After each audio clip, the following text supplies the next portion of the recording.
deal of work, particularly in the last 30 years or so, along this trajectory here. People estimating the relationship between phenotypes and fitness in natural populations, estimating things like selection differentials and selection gradients. There's a somewhat smaller number of estimates relating genotype to phenotype for fitness in field studies, but that is going to change rapidly now that people have kind of adopted whole genome genotyping technologies. And so that sort of literature should expand greatly, both in terms of genome-wide association studies, which characterize mapping component analyses, which map genotype to fitness. Now, from a statistical point of view, these applications might seem fairly similar. If you take locus and consider the effects of alternative genotypes on whether an organism is red or blue, that might not seem too different from considering whether that same locus predicts whether an organism lives or dies. That said, fitness, it involves reproduction. It's probably an important component of fitness. So selection component studies routinely involve a stage of genotyping of progeny and inferring selection through reproduction at that stage. So I'm going to kind of try to review briefly the features of selection component studies and how at the scale of a single locus you can determine if genotypes vary through viability or female fecundity, male siren, immediate competition, and so forth. But my real point, perhaps, is this second one, in that I'm hoping to suggest that one might be able to kind of look across the results from many loci across the genome, and instead of drawing specifically or only locus-specific conclusions, you might be able to synthesize outcomes to draw conclusions about the process of selection in general. So we're going to talk about one particular application. It's a field study of selection in our focal population of yellow monkeyflower, located on Iron Mountain in Oregon. The design is a very simple, standard one. We go out at the beginning of the generation, we mark seedlings, we follow them through their lives. Some live, some die. Among the individuals that survive to reproduce, we count all the seeds, we write that down, and then we kind of collect DNA from progeny, from the individuals that survived and those that did not. And we do rad-seq genotyping of those three categories of individuals. We have 2 years of data. My collaborators on this project are Leela Fishman. Her lab directed the 2013 field study, and my student Patrick Monahan and I did the 14 study, and Patrick did all the libraries and so forth. The sample sizes are reported. They're not very small, but they're not enormously large either. They're kind of typical of field studies of selection. In a selection component analysis, when you kind of have genotyping at these different stages, you essentially estimate selection as a series of events through the life cycle. A difference in genotype frequency between the plants that live to reproduce and those that do not estimates viability selection, and one had a viable thing here, be able to estimate a change in gene frequency between zygotes and adults. Direct association of female fecundity with adult genotypes predicts an immediate projection of allele frequency in successful female gametes. We do not see directly outcross siring in our population. Our focal individuals will be a few hundred. There's perhaps 500,000 potential dads in the population. But through genotyping of progeny, if you know one, you might be able to infer the paternal contribution to zygotes, and thus ask, is the frequency of an allele different in successful female gametes and successful male gametes? And that represents another episode of selection that one might study. So the structure of the models is that you basically will kind of imagine first that the locus is completely neutral. It doesn't affect survival or reproduction. And in that scenario, you can describe your entire collection of measurements in this view as 3 parameters. As you kind of allow a locus to affect viability, you will add parameters. So we replace a single viability with 3 viabilities, one for each of the alternative genotypes at a locus. Same drill with female fecundity. We can also compel, for example, the frequency of an allele in successful male gametes to be that what it should be in successful female gametes, or we can let it kind of vary freely. It forms a series of nested hypotheses tests, and I would direct folks to the classic paper by Christensen and Freidenberg, in which they lay out the logic of selection component analysis and how one tests for selection as a series of kind of nested hypothesis tests. There are some wrinkles that come with both genomic data and typical field sampling. Some of the relevant math is in this paper. We had an evolution. We did the first application of this in our lab in 2012 and 2013 in a different population than our usual one. It's an admixed population. And the results I'm going to point to here, and it's only important that you notice that there are a lot of colored dots. The colored dots indicate significant tests for selection, genome-wide significant tests for selection. And that at one level is a bit surprising because everybody knows selection is too weak to measure. And I don't think that's kind of always true, even at the scale of individual loci, but I will concede that we were prone to success in this by features of the population.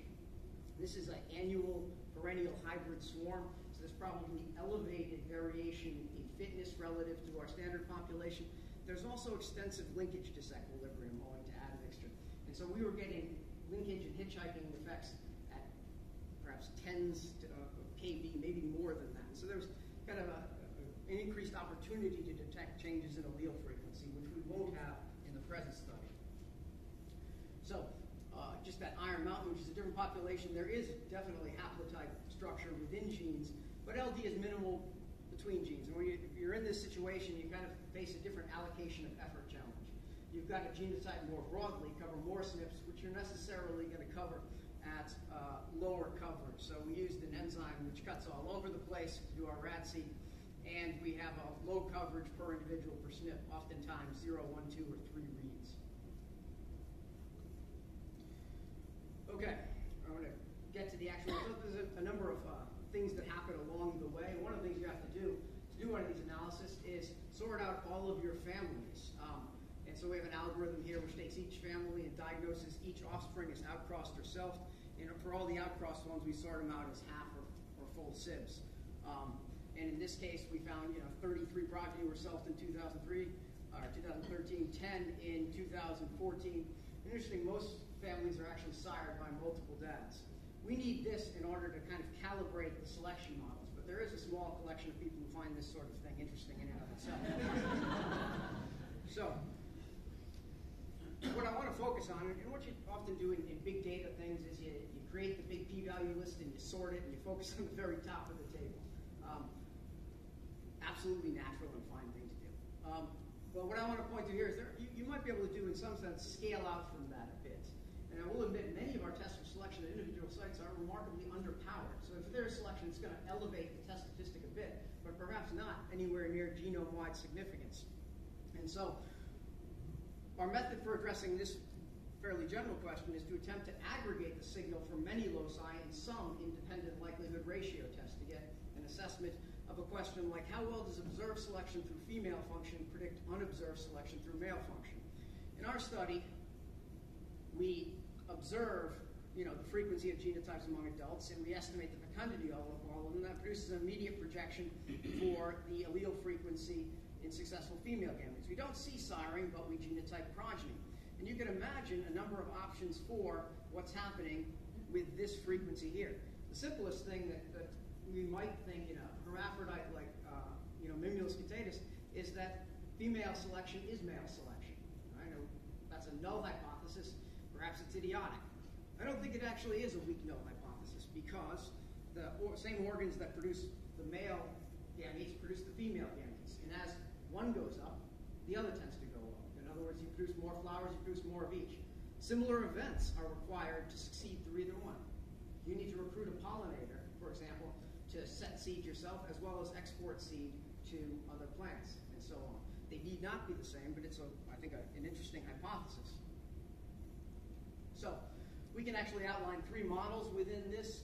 One, we can say that female fecundity varies among genotypes, but male fecundity does not.